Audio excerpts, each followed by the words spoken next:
Hi అండి. అందరికీ నమస్కారం అండి. ఫ్రెండ్స్ మనకి ఇప్పుడిప్పుడే మరొక లేటెస్ట్ అప్డేట్ అయితే రావడం జరిగిందండి. అది కూడా ఎన్ఆర్ రింగ్ రోడ్ కేసులో చంద్రబాబుకి మరో షాక్ అంటూ మనకొక లేటెస్ట్ అప్డేట్ అయితే ఇప్పుడే వచ్చిందండి. అయితే ఇందుకు సంబంధించిన పూర్తి వివరాలైతే తెలుసుకుందామండి.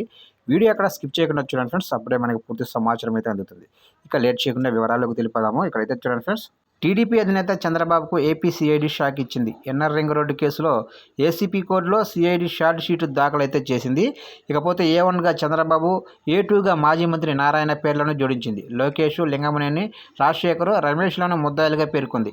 సింగపూర్తో గతంలో చంద్రబాబు ప్రభుత్వం తప్పుడు ఒప్పందాలు చేసుకుందని సిఐడి తెలిపింది. గవర్నమెంట్ టు గవర్నమెంట్ ఒప్పందమే జరగలేదని సిఐడి నిర్ధారించింది. ఇకపోతే సింగపూర్తో ఒప్పందానికి కేంద్ర ప్రభుత్వం నుంచి అనుమతి లేదని సిఐడి అధికారులు తేల్చి చెప్పారు. చట్టవిరుద్ధంగా మాస్టర్ ప్లాన్ పేరుతో సుర్బానా జురాంగ్కు టీడీపీ ప్రభుత్వం డబ్బులు చెల్లించినట్లు స్పష్టం చేసింది. అయితే నిందితులకు మేలు చేసేలా NR ring road seed capital master ప్లాన్లను రూపొందించినట్లు పేర్కొంది.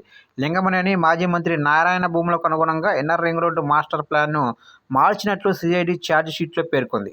చూశారు కదండి. అప్డేట్ నచ్చినట్లయితే లైక్ చేయండి. ఇలాంటి ముఖ్యమైన అప్డేట్స్ కోసం ఇప్పుడే మన ఛానల్ని సబ్స్క్రైబ్ అయితే చేసి ఫాలో చేయండి ఫ్రెండ్స్.